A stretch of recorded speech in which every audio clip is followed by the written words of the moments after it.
Mais je voulais parler de l'Iran. L'affaire, c'est que l'autre fois, il y avait une fille du diaspora, je trouve qu'elle résumait tellement bien ça.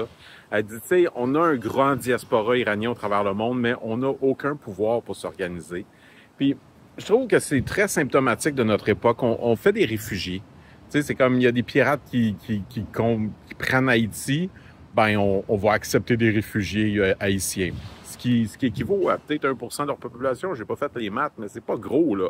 On sauve quelques Haïtiens comme pour se donner bonne conscience qu'on les laisse essentiellement sombrer dans la déchéance. À la fin de la Deuxième Guerre mondiale, tout le monde parlait d'une capitulation totale. Et je pense que la grande erreur, mais c'est complexe, évidemment, Patton voulait détruire les Russes. Puis l'affaire, c'est que les Russes avaient fait un pacte de non-agression avec les Japonais puis les Allemands. Les Allemands l'ont trahi. Les Russes ont trahi le pacte de non-agression avec les Japonais. Et donc, les Russes se sont ramassés à être nos alliés. Ce qui a fait que c'était un peu absurde à la fin de la guerre de dire, ben toi aussi, tu es une dictature. Et donc, de toute façon, les balbutiements démocratiques étaient trop à l'enfance.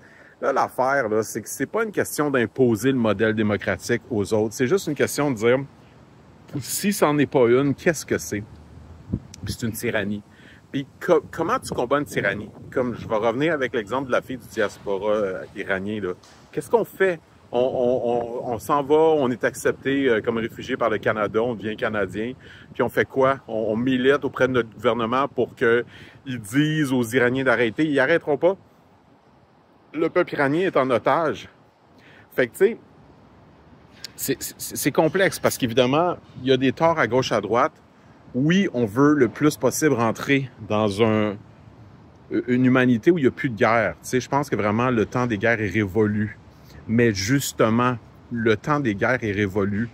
Donc, laisser des gens constamment menacer Israël et les États-Unis, comme le font l'Iran, par exemple, sans s'en cacher, là, petit Satan, gros Satan, etc., des infidèles, du zèle religieux démesuré, violent. Bref, il n'y en a pas vraiment de bonnes solutions. Ultimement, il faut qu'il tombe. Dire que c'est au peuple de décider de ça, c'est comme dire que c'est à la fille qui se fait violer de décider qu'est-ce qu'elle va faire contre ses agresseurs. C'est comme dire que les gens qui sont séquestrés dans le bas d'un basement, j'oublie le nom en français, d'une cave, les gens séquestrés, kidnappés, etc., c'est à eux de décider ce qu'ils vont faire de leur ravisseur, qu'on appelle ça, whatever. Tu comprends ce que je veux dire? C'est juste du niaisage. Ultimement, on n'a pas le choix de les détrôner. Mais là, évidemment, il y a comme des ironies qui se jouent parce que Trump est en train d'installer une dictature. Mais tu sais, il faut comprendre aussi qu'une des raisons pour laquelle les dictatures se lèvent dans l'Occident, tranquillement, la droite radicale qui veut un peu plus, justement, écraser la social-démocratie, ben c'est parce que, justement, c'est trop mou dans sa façon de réagir aux autres tyrans qui sont clairement problématiques parce qu'on adopte des espèces de discours intellectuels super compliqués qui finit par parler genre de la souveraineté politique de ces pays-là. Ça veut rien dire, la souveraineté politique d'un tyran. C'est pas... Le peuple a pas voté pour ces gens-là.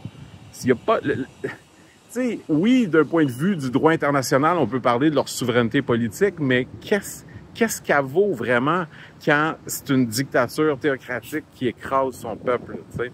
Fait que bref, j'aime pas ce que Trump fait, mais en même temps, si tu veux-tu vraiment laisser ces allées-là? Je sais pas, moi je pense que justement, il faut rentrer dans une ère où c'est fini là, des Poutines, c'est fini des... J'oublie son nom, Ayatollah?